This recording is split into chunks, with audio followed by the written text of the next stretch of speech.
সব বলছিস? তোর মাথা খারাপ হয়ে গেল নাকি? না মা, আমার মাথা খারাপ হয়নি, আমি ঠিকই বলছি। এমএলএ সাহেব সত্যি বেঁচে আছে মা।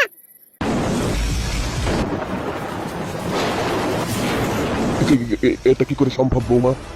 একটা মরা মানুষ কিভাবে বাঁচতে পারে? আবার দেখো বৌমা, কোথাও ভুল হচ্ছে তোমার। না আব্বা, আমার কোনো ভুল হচ্ছে না, আমি ঠিকই শুনেছি। তোমার ভাইয়ের জামাই দেখেছে, দেখে তোমার ছেলেকে এসে বলল। তাই বলি রে ঝুমা, ওই বিকাশ দত্ত জান কই মাছের, ও কিভাবে মরে? হ্যাঁ গো, কি হবে? ওই খানকির ছেলে তো এখনো বেঁচে আছে, তাহলে তো আরো বেশি অত্যাচার করবে আমাদের উপরে। এবার মনে হয় খুব তাড়াতাড়ি মরতে হবে আমাদেরকে। আর শান্তিতে বাস করতে পারবো না, ওরা যা লাগিয়েছে। মরে যাওয়ার কথা শুনে একটু শান্তি পেয়েছিলাম, এখন তো আর গলা দিয়ে ভাত নামবে না ঝুমা। যা ঝুমা, কপালে যা আছে তাই হবে, টেনশন করিস না, খেয়ে নিগা। আর জামাই কখন আসবে, কিছু বলে গেছে তোকে? জানি না কখন আসবে, কিন্তু ও কালো কুত্তার বাড়ি যাওয়ার জন্য বার হয়েছে তাই জানি। হাগো বৌমা, ও তো বাড়ি থেকে বেরালো, এই খবরটা শুনে তুমি ওকে আটকালে না? যেতে দিলে কেন? কি বলবো আব্বা, আপনার ছেলে তো আমার কোনো কথাই শোনে না। এই বুড়ো মিনছি, আমার মেয়ের কথা কি তোর ছেলে শোনে? নারকেল বেগম, তাহলে কি ছেলেটাকে আটকাতে হবে না? ও যদি বেরিয়ে যায়, যদি কোনো বিপদ হয়ে যায় ওর? তোমার ওই ছেলের জন্যই তো আমরা ঠিক মতন বাড়িতে খেতে পাই না, ঘুমাতে পাই না, সবকিছু তো তোমার ছেলের জন্যই হচ্ছে। নারকেল বেগম, তাহলে কি বলতে চাইছো তুমি? আমার ছেলের দোষ সব? হ্যাঁ, সবকিছু তোমার ছেলেরই দোষ। তোমার ছেলে যদি এমএলএ সাহেবের সাথে শত্রুতা না করতো, আজ এরকম সমস্যায় আমাদের পড়তে হতো না। এমা, তোরা আর ঝামেলা করিস না, হ্যাঁ? আমার এই টেনশন আর ভালো লাগছে না। এরকম করলে আমি বাড়ি থেকে চলে যাব কোনোদিন। আরে চুরি, এরকম কথা বলছিস কেন রে তুই? তুই ছাড়া আমার কি আছে বলতো?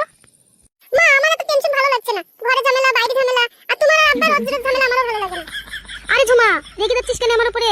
তোর মাথা কি খারাপ হয়ে গেল নাকি? দেখেছো নারকেল বেগম, মেয়ে ছেলে বেশি কথা বলা ভালো না, তাহলে সংসারে অশান্তি হয়। হ্যাঁ, এখন তো সব দোষ আমারই দোষ দেবে তোমরা। এমা, কুতকলায় আর চাচ্চু কোথায় গেল রে? দেখতে পাচ্ছ না ওদেরকে? ওরা বাইরে খেলা খেলছে, কেন কি হয়েছে? মা, ওদেরকে ঘরে আসতে বল, বলা যায় না কখন এমএলএ সাহেবের লোকগুলো এসে হামলা করতে পারে। হ্যাঁ, ঠিকই বলেছে বৌমা। ঠিক আছে, ওদেরকে আমি ঘরে পাঠিয়ে দিচ্ছি।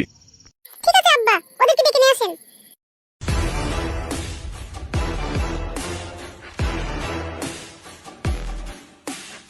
লেবু, একটা মিষ্টি খা। কি গো, আজকে হঠাৎ মিষ্টি দিচ্ছ? কিসের জন্য? কিসের আনন্দ বলো? আরে আগে খাও না, খাও খাও, তারপরে বলছি। না, আগে তুমি বলো, তারপরে খাবো, না হলে খাবো না। ও, তাহলে বলতেই হবে, নালে খাবে না, তাই তো? হ্যাঁ বলো, না হলে খাবো না মিষ্টি। আরে বউ, এমএলএ বিকাশ দত্ত মরে যাওয়ার পরে তো মিষ্টি খাওয়াতে পারেনি, সেই জন্য আজকে খাওয়াচ্ছি। ওই জন্য আগে বলবে তো তুমি। দাও দাও দাও, খাই। নাও। কি গো, সব খেয়ে নেবো মিষ্টিগুলো?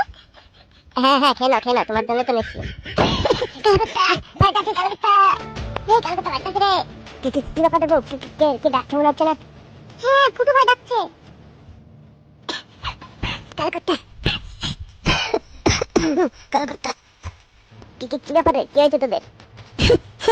হয়েছে তো অনেক কিছু রে কালকুত্তা। বেশি পাকাও না, কি হয়েছে বল তাড়াতাড়ি। সর্বনাশ হয়ে গেছে কালকুত্তা, সর্বনাশ হয়ে গেছে। হ্যাঁ গো ফুটু ভাই, কি হয়েছে বলটা তো, অত হাঁপাচ্ছ কেন তোমরা? আরে ভাবি, এক বলার কথা না, বহুত সর্বনাশ হয়ে গেছে, যদি বাঁচতে চাও তাহলে পালিয়ে যাও। কালকুত্তা পালিয়ে যা, নাহলে মারা পড়ে যাবি।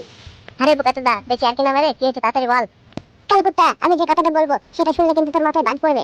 কি গো ফুটু ভাই, খুব টেনশন হচ্ছে কিন্তু, তাড়াতাড়ি বলো কি হয়েছে। এ ফুটো, বেশি আর কি না মেরে, কি হয়েছে বল তাড়াতাড়ি। এ বলে দে ফুটু, বলে দে তাড়াতাড়ি, বলে দে। বলবো তাহলে ভাই, বলে দিয়ে। হ্যাঁ হ্যাঁ, বল বল বল না রে, বল। কালকুত্তা ভাই, কথা হচ্ছে এমএলএ বিকাশ দত্ত এখনো মরেনি, বেঁচে আছে।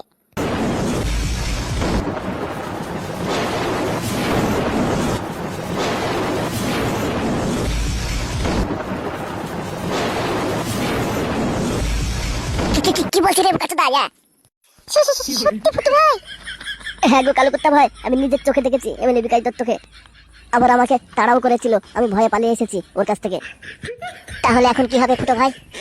আমরা তো মনের আনন্দে মিষ্টি খাচ্ছিলাম, আমি আর আমার বউ, তাহলে তো সবই তো বৃথা গেল, এবার কি হবে আমাদের? ফুটু ভাই, এ কি কথা শোনালে, ভয়ে আমার বুকের মধ্যে চিক মেরে উঠছে। কি রে ফুটু, ঢপ মারছিনি তো? ধুর বোকাচোদা, এসব কথা নিয়ে কেউ ঢপ মারে? আমিও তো বিশ্বাস করছিলাম না, কিন্তু ও যে নিজের চোখে দেখেছে। তাহলে তো এবার আমাদের হাল খুব খারাপ হয়ে যাবে রে, এবার তো আমাদেরকে বাড়ি ছেড়ে পালাতে হবে লাগছে। হ্যাঁ রে কালকুত্তা, মরা মানুষ জ্যান্ত হয়, আমি প্রথম দেখলাম। এই যে মাঙ্গিনা বেগম, মিষ্টিটা ফেলে দাও গা। কেন গো, খাওয়ার জন্য মিষ্টিটা নিয়ে আসলে ফেলে দেবো কেন?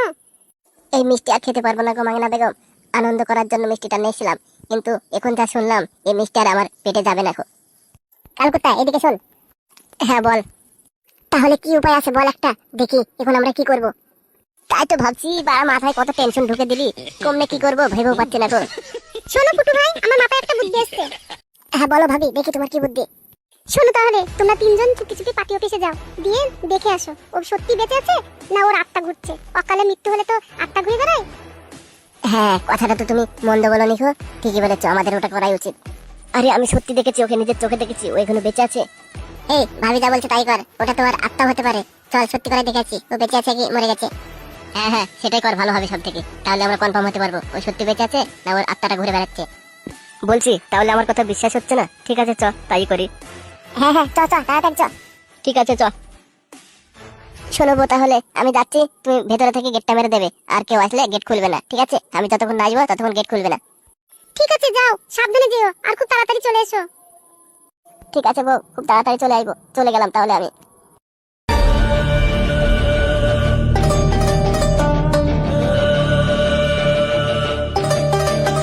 সত্যি মামু, এই দুনিয়াতে যে কে কার কাছে যাচ্ছে তা ঠিক নেই।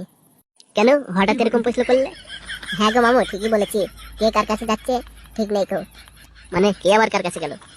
মানে ওই যে যে লোকটা ঘরে বসে আছে নেড়া বাবার কাছে, ওর মেয়ের সঙ্গে তো নেড়া বাবার বিয়ে হবে। তাহলে ভেবে দেখেছো নিজের মেয়েকে দেওয়ার জন্য নেড়া বাবার কাছে চলে আসছে? তাই তো দেখছি গো মামু। নেড়া বাবা যে কত খারাপ লোক, কত মেয়ের সঙ্গে যে কি করেছে, তবুও সে দেওয়ার জন্য লাফাচ্ছে ওর মেয়েটাকে। ঠিকই বলেছো মামু। কিন্তু মামু, নেড়া বাবা যে আগে এত খারাপ ছিল না, হঠাৎ করে কি করে হয়ে গেল এত খারাপ? ওটুক হয় মামু, মেয়ের পাল্লায় পড়লে সব মানুষই খারাপ হয়, সেজন্য মেরা বাবাও খারাপ হয়ে গেছে। হামসাবার এই বাড়িটাই তো লাগছে রে। হ্যাঁ হ্যাঁ, এই বাড়িটাই, চলো ভিতরে চলো। ঠিক আছে চল ভিতরে যাওয়া যাক। এই যে মেরা বাবা কোথায় আছে? মেরা বাবার সাথে এখন দেখা করা যাবে না, মেরা বাবা এখন ব্যস্ত আছে। কিন্তু তোমরা কে? তোমাদেরকে তো চিনতে পারলাম না। আমরা তোর বাপরে এখানকে ছেলে, চিনতে পারবি? আমরা হচ্ছে এমএলএ বিকাশ দত্তর লোক।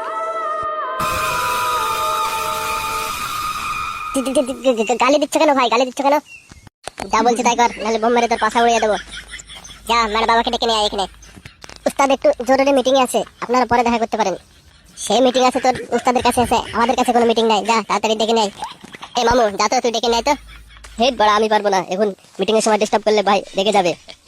আপনারা এখন যেতে পারেন, পরে আসবেন, এখন গেলে উস্তাদ রেগে যাবে। উস্তাদ এখন জরুরি মিটিং আছে। বললাম না তোকে, সবার মিটিং থাকলে এমএলএ বিকাশ দত্তর মিটিং নেই। গিয়ে বলগা এমএলএ বিকাশ দত্তর লোক এসেছে, ডাকগা তোর উস্তাদ ভয়ে মুতে ভরবে। ঠিক আছে যাচ্ছি যাচ্ছি। কিরে বুকাচোদা, অন্য কোথায় যাচ্ছি? বাড়া মুচ্চা হয়েছে, মুতে আসে একটু, মুততেও দেবে না নাকি? ঠিক আছে যা যা যা যা। বলার বল, এমএলএ বিকাশ দত্তর লোক খুবই হারামি লোক। কিরে তোর মতো তোর আবার মুচ্চা গেল নাকি ভয়ে?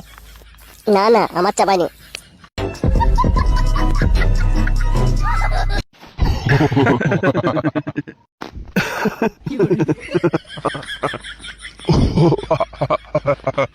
শ্বশুর আব্বা, তোমার কথা শুনে তো খুব হাসি পাচ্ছে আমার। আমারও তো জামাই, তোমার কথা শুনে আমারও তো হাসি পাচ্ছে। কিন্তু শ্বশুর আব্বা, তোমার মেয়ে কিন্তু খুব বদমাইশ। তোমার মেয়ে আমার সঙ্গে ভালোভাবে কথা বলে না। কি যে বলো জামাই, হঠাৎ এরকম কথা বলছো তুমি? হ্যাঁ ঠিকই বলেছি শ্বশুর আব্বা, তোমার মেয়ে একটা ছেলের সঙ্গে প্রেম করে পাশের গ্রামে। জামাই, তুমি কিন্তু আমার মেয়ের নামে তোর নাম দেবে না, না হলে খবর কিন্তু খুব খারাপ হয়ে যাবে। দেখেছো শ্বশুর আব্বা, তোমাকে কিরকম রাগিয়ে দিলাম। তোর জামাই, রাগানোর একটা সীমা থাকে নাকি? যখন তখন রেগে দিলে মাথায় তো রক্ত উঠে পড়বে, তখন যদি তোমার গায়ে হাত তুলে ফেলি, দূর পাগল জামাই কোথাকার। তুই বলছি শ্বশুর আব্বা, তাহলে বিয়েটা কবে ফাইনাল হচ্ছে? ভাবছি এখন তো পড়াশোনা করছে, পড়াশোনাটা কমপ্লিট হোক, দিয়ে ডিসেম্বর মাসের শেষের দিকে ফাইনাল করে নেবো ডেটটা। ধর শ্বশুর আব্বা, এখানে তো 4 মাস বাকি আছে, তাহলে কতদিন অপেক্ষা করা যায় নাকি? উস্তাদ ভেতরে আইব একটু। দেখো তো কে এসেছে। ওই ওটা আমার লোক শ্বশুর আব্বা। এই তোকে বললাম না আমি জরুরি মিটিং করবো, এখন আসতে মানা করলাম না তোকে? উস্তাদ খুব এমার্জেন্সি, আপনার সঙ্গে দুটো লোক দেখা করতে এসেছে, তারা নাকি বলে এমএলএ বিকাশ দত্তর লোক। যা শালা, ওই সুরে বাচ্চা চাচারাও এখানে চলে এসেছে। ঠিক আছে, ভেতরে আয় তুই।